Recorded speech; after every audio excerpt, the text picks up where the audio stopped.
We're also joined in Madison, Wisconsin, by John Nichols, the nation's national affairs correspondent, author of more than a dozen books, including his latest, co-written with Vermont Senator Bernie Sanders, who just won re-election last night. The book is called "It's Okay to Be Angry About Capitalism." You've just listened to Ralph Nader talking about the problems with the Democratic position that was represented by Kamala Harris. If you can talk about how this played out in the Senate races, because you're in Wisconsin, which Trump won, but it looks like Tammy Baldwin has eked out a victory to retain her Senate seat. And then in Ohio, Bernie Moreno, the luxury car dealer, cryptocurrency millionaire, beat out Sherrod Brown, who opposed the Iraq War, opposed the USA Patriot Act, an early champion of marriage equality and labor activist. John Nichols, take us through these Senate races and then what it means, the positions that Kamala Harris took. In a sense, not exactly shunning Bernie Sanders, but as Ralph said, not campaigning with him. Well, I think Ralph Nader's points are very accurate. And in fact, I was actually taking notes as I was listening here. I would also say one other thing. Ralph was talking about this throughout the campaign, and inspired by him, I wrote a number of articles on getting the issue of trade into this campaign at the presidential level, and it just didn't happen. And there's a host of other issues that didn't as well. And that you can see writ large in the Senate and the House races. You're not going to get a pure read one way or the other, but you can get real indications. As Ralph Nader said, Bernie Sanders won by a landslide in Vermont. And he did that while actually spending a good deal of his time out on the campaign trail in other states, raising so many of the points that Ralph Nader just raised, and also a host of others on these issues.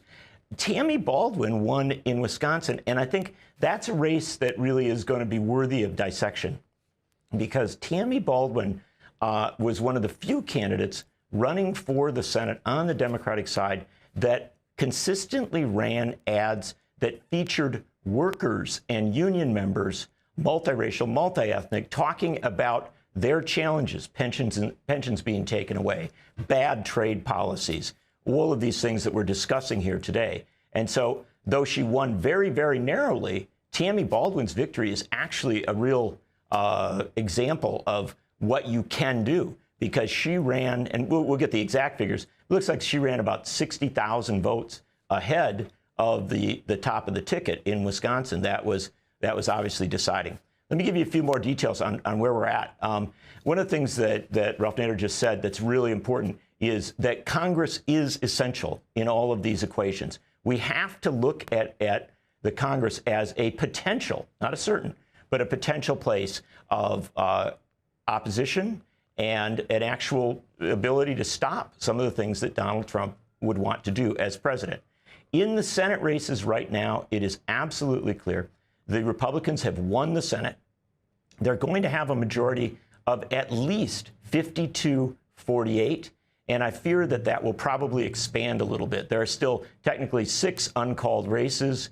I think about 4 of them could go to the Democrats, 2 of them a little shakier. If that majority there in the Senate is a big deal, because if it's a 52-48, you still have some ability to move a couple of the Republican senators who were not supportive of Trump over into a coalition to at least stop some things. If the majority expands for the Republicans, that's going to be a lot harder.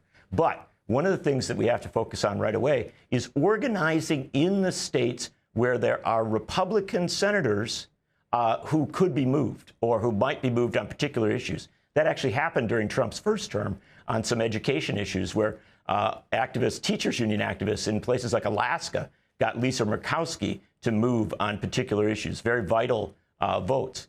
Now let's flip over to the House of Representatives, because the House of Representatives is, if it has a Democratic majority, and that is not assured, but if it gets a Democratic majority, it will become the base of opposition to Trump's presidency. There should not be a, oh, you know, let's see if we can find places to work together. There should be a clear signal that, look, this House of Representatives is going to do everything in its power to stop bad initiatives. They have a lot of budget power. They have a lot of power on approving all sorts of bills on all sorts of issues.